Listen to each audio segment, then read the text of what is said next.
سبيل الدموع سبيل مريح تنهدى يا صاحي كي تستريح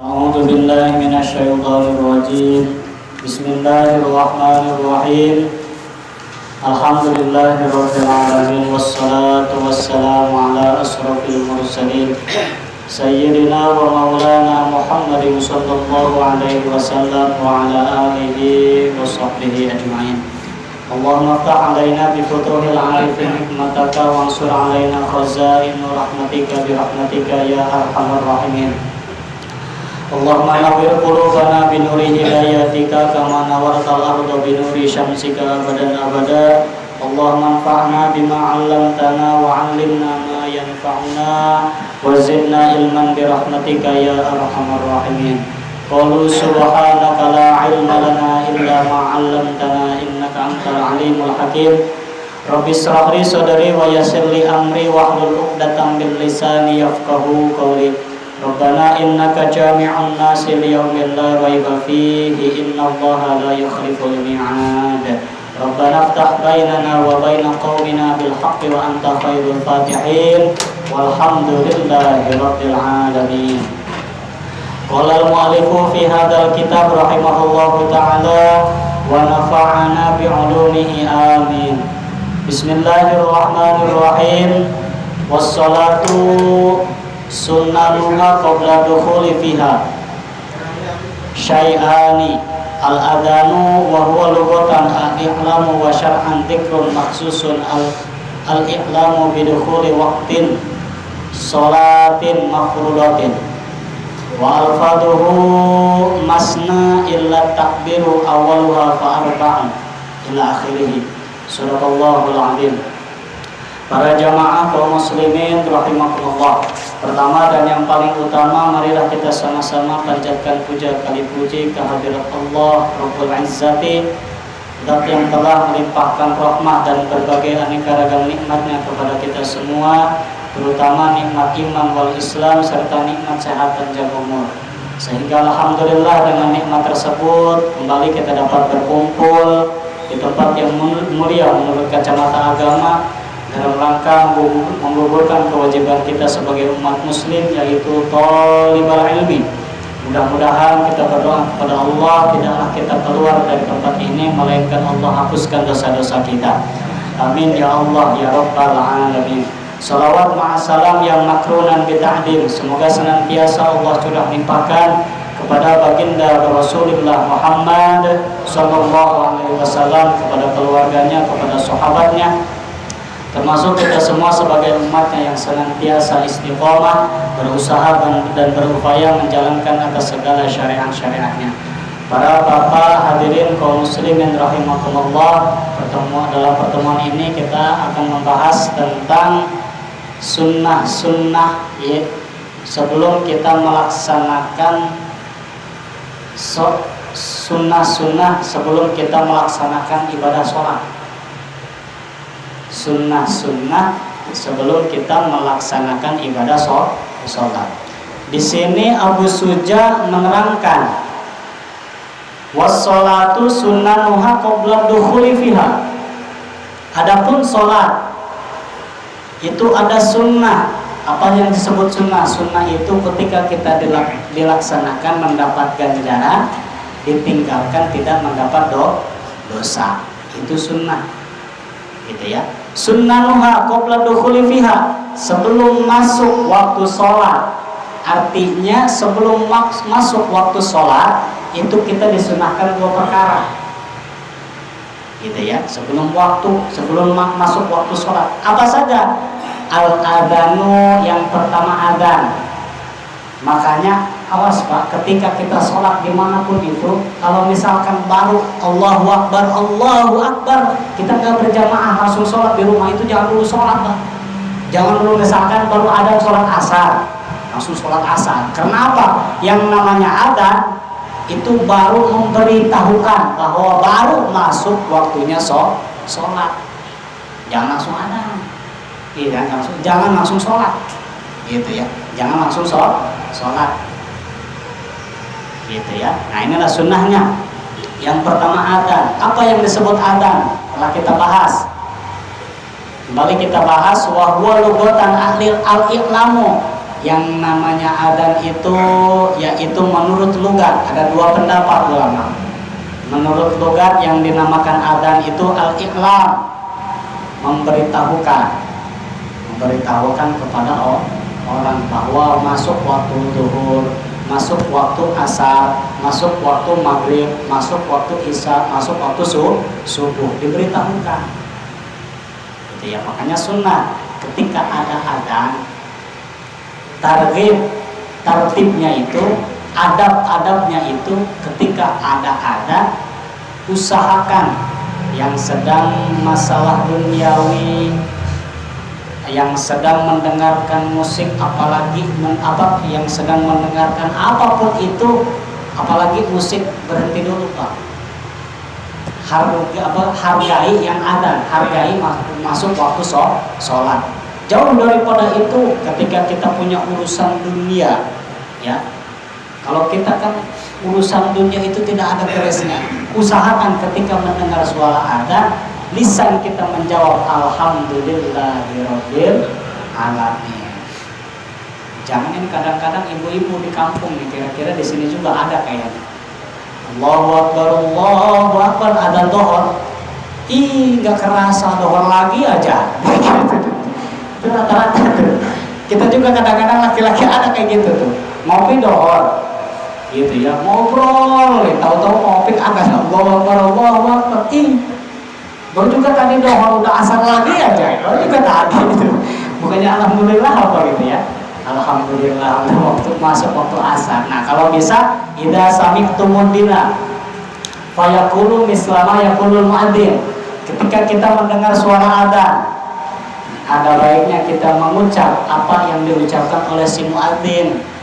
Itu kita tidak diajarkan oleh Nabi, tidak harus di dalam musola aja Pak. Di luar kita mendengar suara adzan itu sunnah Pak dijawab. Yang kata adzan Allahu Akbar dijawab oleh kita Allahu Akbar. Cuma jangan keras-keras gitu ya. Allahu Akbar dijawab lebih keras lagi. Allahu Akbar. Karena kan sama yang adzan maka singgung kan ya.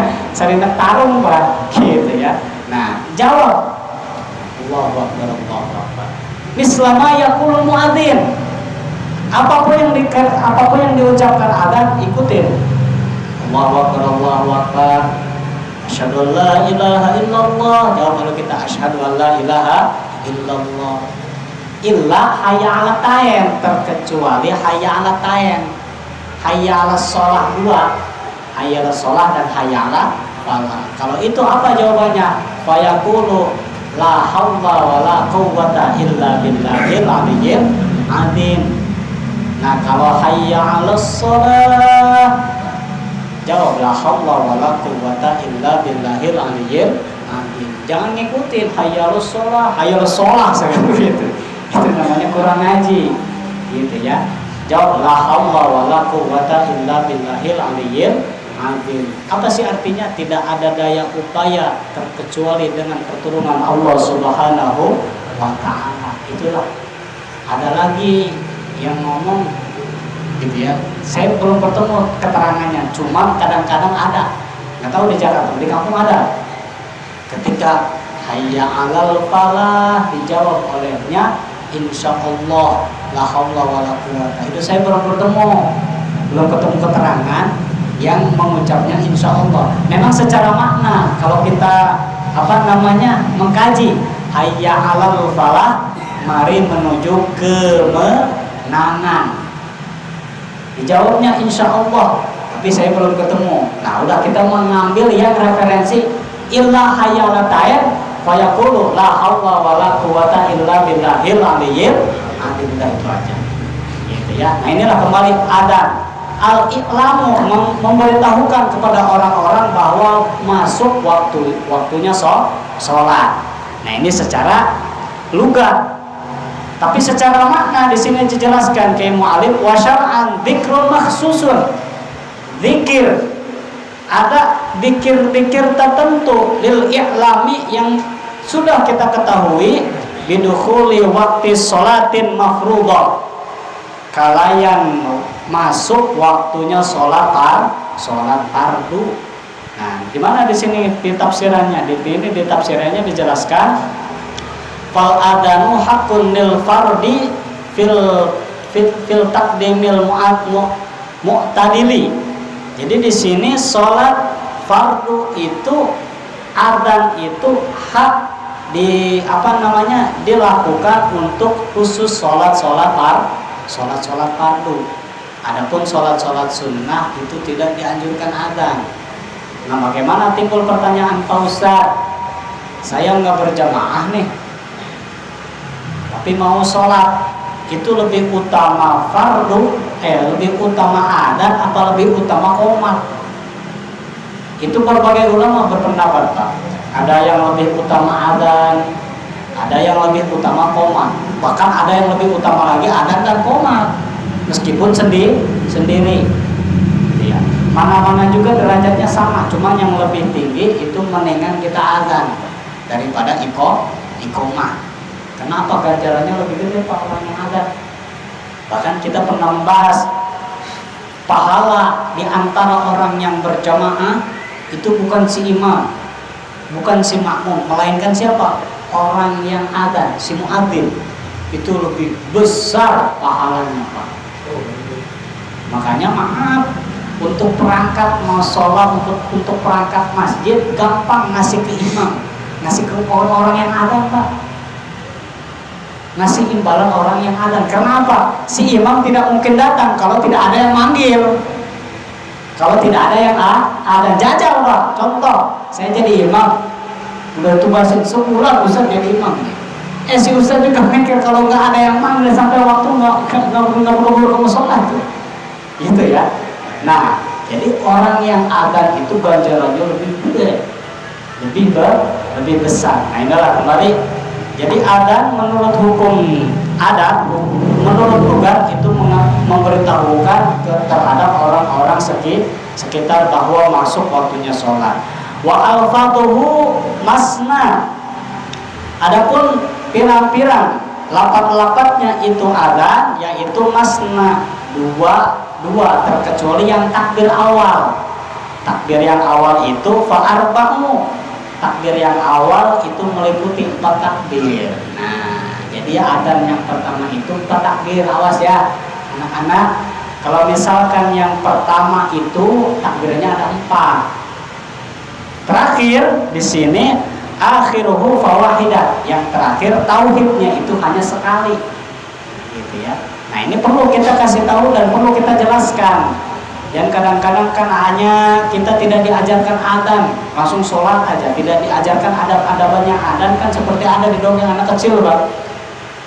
Mungkin hanya mendengarkan, sebatas mendengarkan orang-orang yang adzan. Akhirnya dia disuruhlah adzan oleh yang tua. Tong adzan. Allahu Akbar 4 selamat. Lebah asyhadu an la ilaha illallah, lapas. Asyhadu an la ilaha illallahu akbar. Lapas, Pak. Gitu ya. Itu akibat tidak ada yang memberitahu. Nah, jadi sini takbir yang pertama itu meliputi 4. Gitu ya. Jadi di sini apa lagi? Wa illa tauhid. Nah, tauhid. La ilaha illallah. Yang terakhir fawahidah, cukup sekali, jangan 2 kali. Gitu ya. Masih pengen Pak Ustaz udah sekali aja, jangan banyak-banyak. Nah, jadi di sini lapat-lapatnya adzan di sini. Mana di tafsirannya di sini wa yusannu fil adani wa huwa ya'ti bi syahadatain marratain sirran. Jadi disunahkan tarjih fil adzan, melantangkan suara ketika kita adzan. Nah, jadi yang lagi males, yang lagi galau, yang lagi suaranya serak, mikir dulu. Cari yang lagi semangat nih, suaranya kencang. Sekira-kira dia bisa melantangkan suaranya. Gitu ya. Makanya sunnah ketika adzan kita tutup kuping. Supaya apa? Itu kan ketika kita menutup kuping itu seperti suara kita tidak ada yang mengganggu, melongkong gitu ya. Nah, jadi ketika adzan kita disunahkan tutup kuping pengeras kalau ada itu. Kalau ada kita pakai pengeras. Gitu ya. Lantang suara kita. Jangan ya Allah. Jangankan ngomong mingkem aja benar. Allah. Ini. Atau ngomong datang kamu suara gitu ya. Nah, lantangkan mana di sini di tafsirnya dijelaskan tarjih fil adzan, disunnahkan kita membanterkan, mengeraskan, melantangkan suara kita ketika kita adzan. Gitu ya. Mana lagi wahwa ayati bisyahadatain marratain sirran. Tapi di sini ketika kita asyhadu alla ilaha illallah marratain itu kedua kali kalimat itu sirran. Samarkan, tapi jangan terlalu samar. Artinya di nada itu jangan tinggi rendah tinggi rendah. Nah, jadi di sini dijelaskan oleh Kiai Mu'alim ketika kita syahadat di dalam kalimat ada asyhadu alla ilaha illallah, ketika dua kali itu sirran qoblal i'tiyani bihima jahron. Nah, sesudah itu baru kita lantangkan suaranya. Isyaratan ila anna dini kana khafiyan. Apa tujuannya? Karena gawe isyarah bahwa kita dulu agama ini berdirinya itu agama karena ini agama tidak pertamanya itu tidak jelas. Didirikannya ini agama oleh baginda Rasul dulu secara sembunyi-sembunyi, secara samar-samar. Dulu kan ketika dakwah baginda Rasul itu dakwah itu tidak terang-terangan seperti ini, Pak. Tidak bisa kumpul-kumpul seperti ini, apalagi pakai pengeras. Ini tiap malam baginda Rasul datang ke satu tempat menjelaskan tentang iman, menjelaskan tentang Islam, menjelaskan tentang tauhid dan lain sebagainya. Pindah ke satu-satu rumah tiap malam, Pak. Sebelum ketemulah oleh Abu Jahal, Pak. Itu si Muhammad brengsek tuh. Udah kita halangi di siang hari tidak boleh dakwah, dia malam hari secara sembunyi-sembunyi lagi. Tapi apa yang terjadi? Yang terjadi ialah kemenangan untuk umat muslim.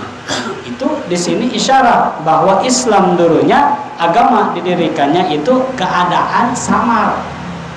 Kemudian summa dhahara, kemudian bisa dohirlah, kemudian bisa jelas. Kita bisa merasakan kemerdekaan, merasakan kejelasan agama kita. Kita tidak merasakan, kita bisa merasakan kemerdekaan agama Islam ini gara-gara perjuangan baginda Rasulullah Muhammad sallallahu alaihi wasallam. Nah, terus wa yusannu taswibi fil adani subhi. Sunnah juga di sini yaitu membaca taswib. Membaca kalau kata kita mah pengingat. Fil adani subhi, khusus untuk adzan subuh. Mana wahwa ayyakula bainal hayalataini. Ini diucapkannya sesudah hayal sholat.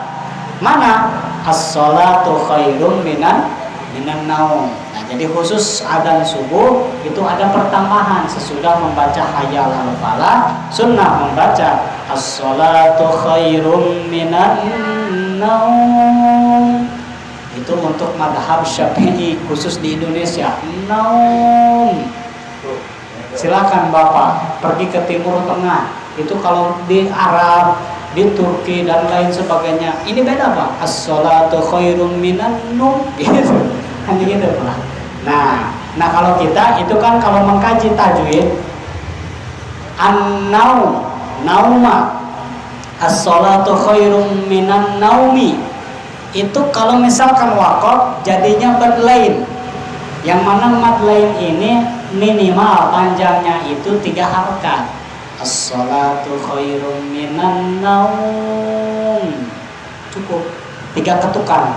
As-sholatu khairum minan naum, 3 ketukan, gitu ya. Itu yang dinamakan madlain, gitu ya. Kira-kira jelas tidak? Jelas ya. An-naum itu yang dinamakan madlain. Kenapa? Sebabnya jabar ketemu waw yang sukun, itu namanya madlain di waqaf, gitu ya. Itu yang dinamakan madlain. Nah, jadi kembali di sini sholat subuh, adanya sholat subuh, khusus sholat subuh itu kita pakai kalimat as-sholatu khairum minan naum. Mana? Apa sih artinya? Yaitu artinya sholat itu lebih baik daripada tidur. Karena kebanyakan dari kita rata-rata waktu subuh itu biasanya orang-orang itu masih tertidur. Makanya ditaswib di sini diingatkan oleh kita, sholat itu lebih baik daripada tidur. Ibu kadang-kadang dipanggil gini aja nggak ada yang bangun, apalagi nggak dipanggil kayak gini. Nah, karena apa? Ketika subuh, meskipun hadisnya doib, ini Kanjeng Rasul pernah menyebutkan, itu iblis Pak di waktu subuh, pokoknya waktu masuk waktu fajar itu sebelum mau masuk subuh, 20 menit, 30 menit sebelum subuh, itu iblis memerintahkan kepada anak buahnya, setan, ya, dayus, terus yang 10 anak-anaknya memerintahkan, turun, kamu semua turun, goda seluruh umat baginda Rasul, khususnya di kampung Jawa tuh. Turun masing-masing rumah, turun tuh. Nah, kalau masih ada yang tidur, ada yang bawa selimut, ada yang bawa kulit. Kulit itu terbuat dari kulit babi, gitu ya. Diselimutin tuh. Makanya pas waktu subuh, ketika kita tidur tuh hangatnya minta ampun, Pak. Beda dengan sebelum-sebelumnya. Sebelum-sebelumnya mah dingin kerasa, gerah kerasa. Tapi ketika waktu subuh itu hangatnya beda. Pengennya bawanya tidur aja. Yang satu lagi iblis itu, anak buah iblis itu bawa namanya pasir. Untuk apa itu pasir? Untuk umat Nabi. Dia udah bangun, dia udah melaksanakan sholat. Ini untuk umat baginda Rasul nih, supaya sesudah sholat subuh nih supaya langsung tidur, disiramin ke matanya masing-masing tuh. Makanya pas orang-orang yang sholat subuh itu kan matanya kayak kelipan banyak, itu udah dicipratin pasir-pasir itu tuh, supaya supaya sholatnya ketungkul sama ngantuk, supaya sesudah uluk salam enggak wiridan, tidak baca Quran, langsung tidur. Nah itu awas tuh godaan iblis, gitu ya. Nah makanya kemarin kita telah jelaskan sesudah sholat, atau jangan wa ilaikal macir langsung, itu langsung pergi. Seminimal kita ngikutin wiridan, apalagi kalau misalkan wiridan subuh itu kalau bisa panjangin lama kita Pak, sesuai di parukunan aja lah. Mana runtuyannya? Di parukunan itu kan ada yang namanya baca Quran laqad ja'akum, gitu ya. Sesudah baca laqad ja'akum, bismillah ke alam nasroh. Sesudah alam nasroh baca qul huwallahu ahad allahus somad 3 kali. Sesudah baca qul huwallahu somad falaq bin nas. Itu Pak, tujuannya apa? Ulama itu kasihan sama kita Pak. Kasihannya mah supaya tidak langsung tidur, gitu ya. Ini harusnya digerakin sama si imam nih, gitu ya.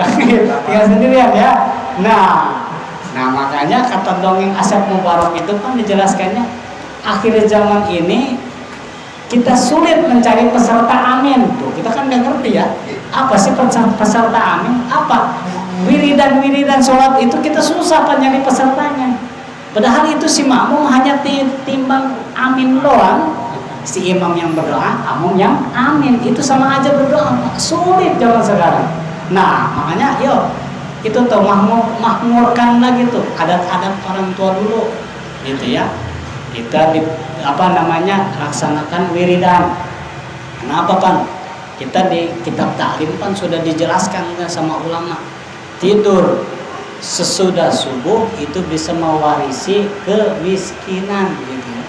Kita lisan ngomong gak mau miskin, tapi kelakuan habis subuh tidur aja gitu ya. Gimana kata malaikat, lu gimana mau kayaknya lu habis sholat subuh aja tidur, gitu ya. Nah kalau kita mencakup terhadap dalil tersebut, yang habis sholat subuh aja langsung tidur bisa waris miskin, apalagi yang nggak sholat subuh aja, kan gitu ta. Nah inilah, jadi di sini tegas diperintahkannya oleh ulama bahwa setelah sholat itu usahakan seminimal kita berdoa.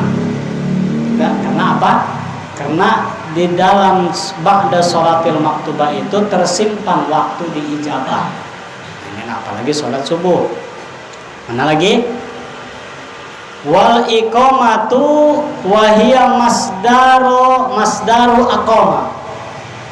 Kemudian nomor kedua sunnah sebelum masuk waktunya sholat, yang pertama adzan dan yang kedua yaitu iqamah, qomat. Ini ya. Ini al-iqamah ini terdiri yaitu kalimah masdarnya lapan aqama. Nah, ini untuk ahli-ahli ahli-ahli alat. Ada yang namanya fi'il madhi, fi'il mudhari, fi'il masdar, lain sebagainya. Nah, ini mustaq daripada kalimat aqama. Aqama yaqumu maqaman, yang artinya mau melaksanakan, gitu ya. Summiya bihi dzikrul makhsusu, kemudian dinamai iqamah karena mempunyai zikir yang tertentu, bi annahu yuqimu ila shalah, karena sesungguhnya karena saknyanya itu yang namanya iqamah pertanda bahwa mau melaksanakan sholat. Jadi tadi adzan menandakan bahwa baru masuk waktunya sholat. Kalau iqamah itu yaitu menandakan bahwa kita mau melaksanakan sholat, gitu ya. Cuman awas, sebab kalimat iqamah itu kita harus disorotkan, Pak. Harus kita bertanya, jangan asal-asalan aja. Kadang-kadang ada kan ya, itu di tempat saya juga ada kodokomatis sholati, kodokomatis sholah katanya. Itu kata saya dapat kalimat dari mana? Kodokomatis sholati, kodokomatis sholah, mau mati gitu ya. Apa? Kodokoma itu kan kalimat fi'il madhi. Setiap kalimat fi'il wajib ada fa'il. Yang namanya fa'il itu wajib diropa. Yang namanya ropa yaitu doma. Kodokomatis sholatu, kodokomati sholah, gitu ya. Nah, inilah apa artinya teman-teman benar-benar masuk waktunya sholat, gitu ya. Itu jadi si muadzin ini mengisyaratkan bahwa terhadap jamaah bahwa ingin masuk waktunya sholat. Nah, inilah iqamah dan adzan. Mana di dalam tafsirnya dijelaskan, yaitu di sini fayuqimu syakhsu lil maktubati hatta fa'ti'ata qat'an wa tundabul iqamata faqat li jama'atin nisa wal khonasi wa likulli alal firandihi. Nah, jadi di sini mencakup nih seluruh qat'an wa tundabu, begitupun sunnah untuk perempuan juga, Pak. Ini ada nih misalkan perempuan ini jamaahnya masing-masing, apakah diharuskan untuk iqamah? Sunnah iqamah juga, jadi qomat juga sama, gitu ya. Baik untuk perempuan, bahkan di sini khonasi di sini yang mempunyai peralatan dua, Pak, gitu ya. Batang ada, apem ada, gitu ya. Itu khonas, gitu ya. Jadi punya lengkap. Nah, itu juga sunnah. Mana lagi? Wa innama yashra'u kullu minal adani wal iqamah lil maktubah. Jadi di sini yaitu li'anna wa innama angin pastina ini adzan dan iqamah adzan ini dilakukan setiap-tiap adzan dan iqamah itu dilakukannya setiap-tiap melaksanakan sholat fardu, gitu ya. Wa amma ghairuha fayunadilaha as-sholatu jami'ah. Jadi di sini dijelaskan oleh ulama, adzan dan iqamah itu hanya dilakukan untuk sholat yang difardu, sholat yang difardukan, gitu ya. Bukan untuk sholat tahajud, bukan untuk sholat duha. Awas ya, Pak Opik. Kalau Pak Opik mau sholat duha, udah jangan adzan, apalagi dipakai spek gitu ya.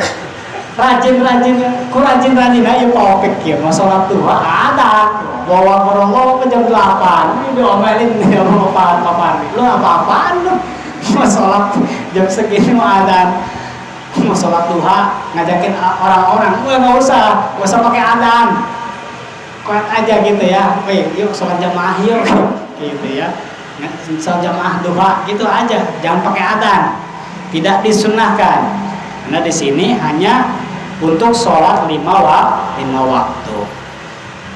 Mana lagi di sini? Man kulla naflin tatlubu fi hal jamaah wa yusalli jamaah minul mu'adi fa innaha sunnatun.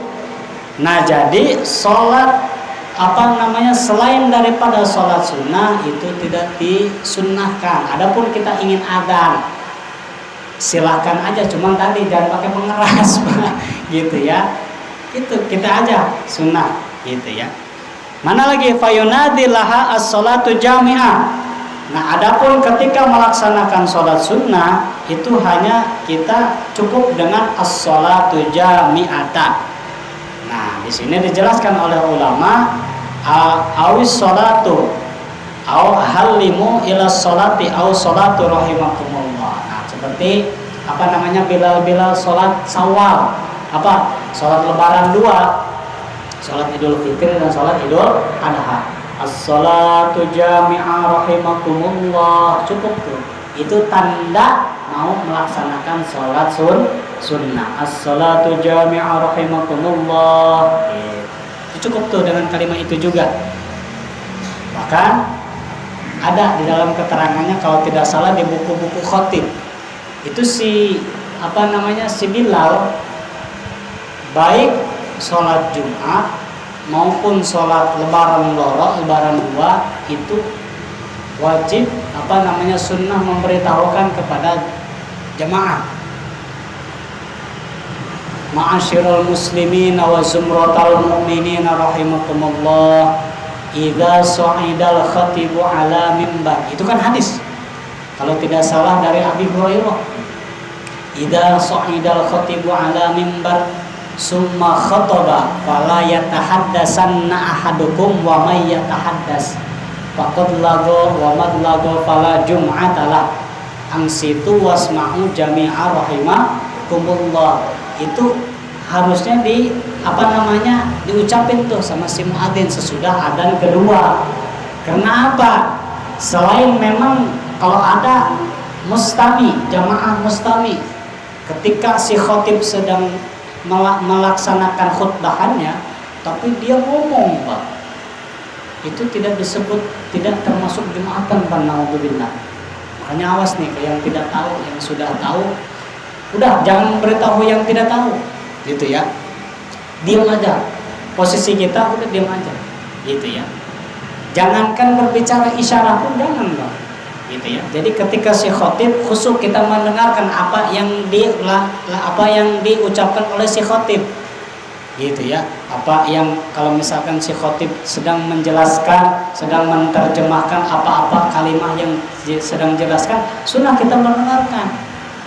Bahkan disunahkan lagi kita melihat terhadap si khatib, gitu ya. Itu sunnah, Pak. Lihat oleh kita. Pak Ustadz, saya mah kadang-kadang Jumat itu tidur aja, Pak Ustadz. Ya udah tidur daripada ngobrol. Kenapa tadi itu? Idza sa'idal khatibu ala mimbar summa khataba fala yatahaddas. Jangan berbicara. Fala yatahaddasan ahadukum. Di sini ditekankan kalimat kita menahankan itu. Pacuan kalau bahasa Sundanya itu ya. Jangan berbicara ketika si khatib sedang melantunkan khatibannya. Fala yatahaddasanna ahadakum wa may yatahaddas. Jikalau ada orang yang berbicara, faqad lago, maka dia telah tidak masuk sholat Jumat. Kan sia-sia kan ya? Gitu ya. Jadi ketika si khatib kita harus mendengarkan, sunnah melihat wajahnya. Faqad lago wa man lago fala jum'atalah. Tidak dihitung Jumatan untuk orang yang berbicara, untuk orang yang isyarat, untuk orang yang tidak mau diam ketika si khatib sedang membacakan khatibannya. gitu ya. Gimana? Main handphone. Nah itu perdebatan gitu ya. Jadi bisa disebut main-main juga itu. Sebab apa? Ketika bermain HP kan itu si khotib tidak kedengar. Huruf satu-satunya nggak kedengar tuh. Jadi kan fokus HP. Gitu ya. Nah kalau bisa kan matiin HP lah. Jangan dulu kita fokus mendengarkan khutbah. Kenapa? Ini kalau kita berbicara tentang rukun itu pas si khotib itu kan khutbah Jumat itu ada 2. Itu pengganti rakaat dohor itu sebenarnya. Bayangkan oleh Bapak, kalau misalkan ini ketika khotib 2 ini kalau pengganti rakaat dohor, masa ketika kita pengganti rakaat itu kita ngobrol, kita mainin HP dan lain sebagainya, apalagi ngobrolin urusan dunia, na'udzubillah, itu faqad lago. Nah makanya, kembali kita ketika khotib nanti Jumatan itu khusyuk lah. Nah kalau saya bisa katakan ini, ya mendingan orang yang tidur daripada orang yang ngobrol. Nah, tapi awas, tidur juga ada batasannya Pak. Kalau misalkan kita, kadang-kadang orang yang tidur kan ada yang bermacam-macam kan. Ada yang tidurnya tenang dia, udah gini-gini aja. Jadi bangun-bangun dia pas waktu koma, nah itu tidak usah wudu lagi Pak. Tapi gimana posisi orang yang tidur itu, tadi dia ngerasa kayak gini, tapi entah kenapa dia bangun-bangun udah terlentang tidur, nah itu harus wudu lagi Pak. Itu harus wudu lagi. Tahu-tahu terlentang aja, udah koma, nah itu harus ke belakang Pak, wudu lagi. Yang kedua, dia tidak merasa bahwa dirinya kentut, ya. Dia tidak merasa dirinya kentut nih. Lagi tidur anteng, namanya orang tidur kan nggak rasa apa-apa Pak. Kayaknya ada gempa bumi juga dia kok atau tidur aja gitu ya. Nah, tapi orang di sebelahnya ini simpati, kasihan. Ente tadi kentut, bau lagi gitu ya. Nah itu wajib kita wudu Pak. Jangan nggak terima Mas. Itu mentang-mentang nggak terima, apaan kok nggak ngerasa kentut tadi gitu ya. Gitu ya. Kalau ada saksi mata apalagi ngasih tahu, lo tadi kentut. Nah kita harus wajib ketika kita mau melaksanakan sholat harus wudu lagi. Jadi awas itu ketika kita tidur. Nah inilah mana tadi. Jadi untuk sholat sunnah cukup as-sholatu rahimakumullah. Amma sholatul jenazah. Adapun untuk sholat jenazah, nah kalau sholat jenazah nggak usah Allahu Akbar, nggak usah qomat. Mana di sini cukup dengan as-sholatu man hadara min amwatil muslimin. Tapi di sini kadang-kadang ini yang mengucap seperti ini kadang-kadang si imam sih Pak. Khotib Bilal, muadzin iqomah itu kalau di kampung sebutannya qomat ya. Ini yang pengomat ini MC ini biasanya tidak sampai ma'as sholatu man hadara min amwatil muslimin. Gitu ya, udah mengucapin huruf salam, terakhir huruf salam lagi udah. Itu biasanya si MC itu seperti itu ya. Padahal alangkah bagusnya, ya bukan baik, alangkah bagusnya ketika itu kita jadi seorang protokol, memprotokoli si mayat, si ahli musibah ini, ketika udah huruf salam, muntayanya kata-katanya terakhir untuk imam sholat jenazah dipersilakan untuk Bapak yang mulia Bapak Kiai Anu, kepadanya waktu dan tempat dipersilakan. Assalamualaikum warahmatullahi wabarakatuh. Nah ini yang dibaca tadi as-sholatu man hadara min amwatil muslimin. Nah itu mewakili si imam. Jadi nanti si imam sudah tidak mengucapkan ini lagi, gitu ya. Mungkin kadang-kadang di jemaah huruf salam aja. Jadi ini yang dibacakan untuk si imam. Jadi kita harus tahu sholat jenazah itu ternyata ada qomatnya. As-sholatu man hadara min amwatil muslimin. Itu ya. Kita sebagai imam maupun sebagai makmum kita harus tahu untuk ukuran sholat jenazah. Nanti kita lain waktu, lain kesempatan kita akan bahas tuh sampai sejauh mana sholat jenazah. Nah inilah kita kembali membahas tentang qomat dan adzan dan iqamah. Mana lagi? Wa sunnanuha ba'da dukhuli fiha syai'ani. Nah tadi kalau tadi sunnah masuknya sebelum masuknya waktu sholat. Nah ini sunnah ba'da dukhuli fiha. Sunnah ketika sesudah masuk waktunya sholat, artinya sudah di dalam sholat.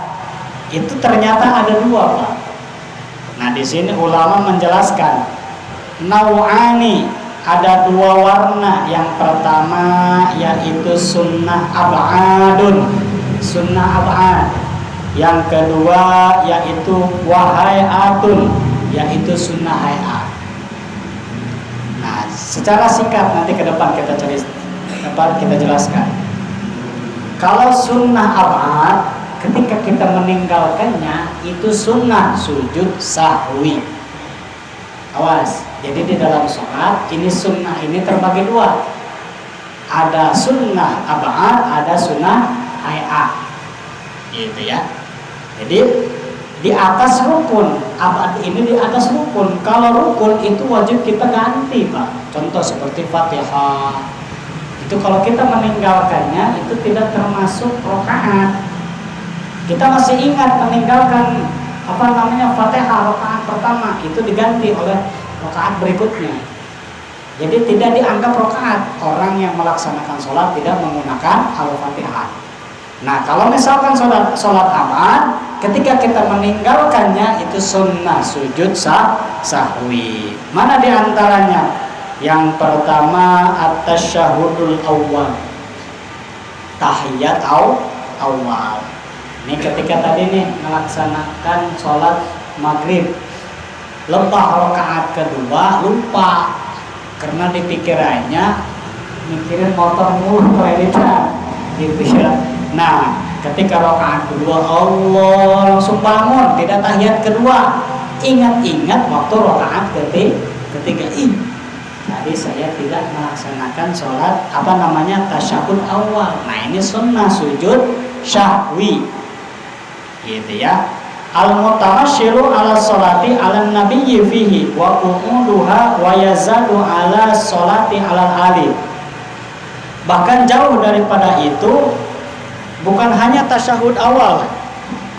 Jadi di sini tidak membaca sholawat kepada Nabi sama, Pak. Itu sunnah sujud sahwi. Tidak membaca sholawat. Mana? At-tahiyyatul mubarakatus sholawatut thayyibatun dan seterusnya. Asyhadu an la ilaha illallah. Tidak membaca syahadat kepada, tidak membaca sholawat kepada Nabi. Nah ini juga bisa sunnah sujud sahwi karena lupa, karena ditujuan dan lain sebagainya. Tapi di sini khusus untuk tahiyat akhir, gitu ya, khusus untuk tahiyat akhir bukan tasyahud awal, gitu ya. Ketika tasyahud akhir kita lupa membaca sholawat kepada Nabi, itu sunnah sujud sahwi, gitu ya. Mana lagi? Wa fa innaha tusannu ala wajhi dha'if. Jadi di sini tapi sunnah itu menggunakan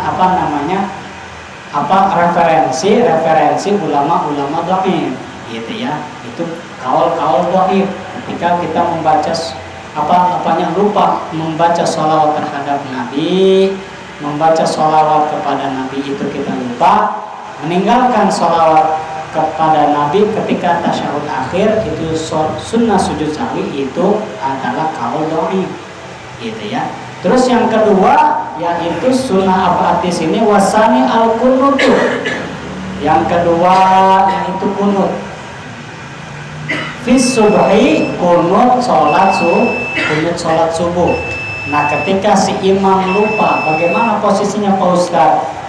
Ketika si imam lupa sujud, lupa kunut, ini si makmum wajib ingatkan, Mbak. Subhanallah seingatnya. Tapi ini si imam kekeh, nggak mau, langsung rukun atau langsung sujud. Bagaimana posisi si imam? Ketika si wajib sunnah ketika di akhirnya itu mengajak si makmum untuk sujud sahwi bareng-bareng, gitu ya, untuk sujud sahwi bareng-bareng, gitu ya.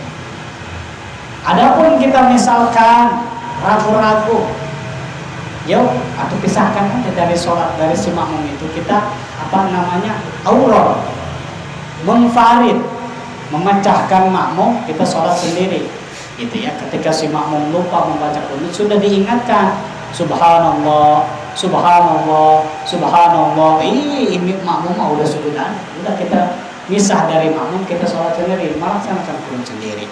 Nah kalau misalkan posisi seperti itu, tidak sunnah sujud sahwi, hanya si imam, gitu ya.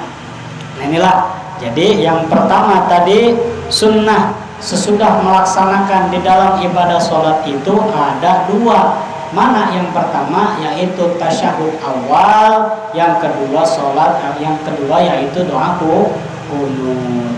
Terus di sini ada lagi wal qunutu fi akhiril witri fi nisfi min ramdona, melaksanakan qunut yaitu sebelum sholat witir, yaitu di setengahnya 15-nya akhir bulan Ramadan. Jadi akhir di sini si imam misalkan lupa nih tanggal 15, 16, 17 sampai terakhir.